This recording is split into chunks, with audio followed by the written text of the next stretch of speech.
Универзитетот Гоце Делчев повторно е второ рангиран државен универзитет во земјава. Академското рангирање на универзитетите во Република Македонија објавено синоќа од страна на Центарот за светски универзитети при Шангајскиот универзитет Џао Тон.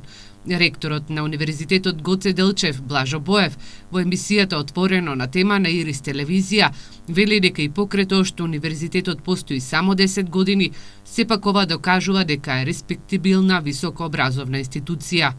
Синоќ се објави најновото рангирање на Шангајската листа на универзитети, не само во Република Македонија, во целиот свет, и во Република Македонија се наоѓаме на второ место одма после Државниот универзитет во Скопје, Свети Кирил и Методи во Скопје, и што е нормално да биде така, бидејќи тоа е универзитет што постои 70 години.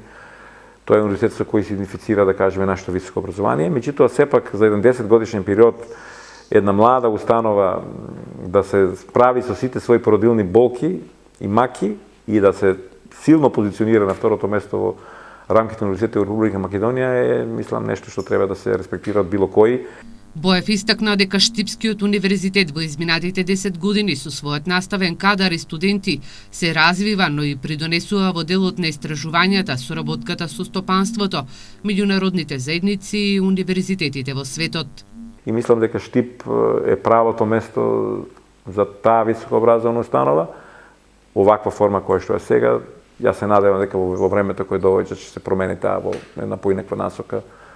Ќе се добијат нови, да кажеме, објекти, можеби некој нов универзитетски кампус кој ќе прилига на времето во кое живееме, кај што студентите ќе бидат заедно со професорите, со сите оние услуги што треба да ги има универзитетот, значи еден модерен универзитет во прав смисол на зборот. Центарот за светски универзитети при Шангајскиот универзитет Џао Тон на секои 2 години ги објавува рангирањата на државните универзитети во Република Македонија.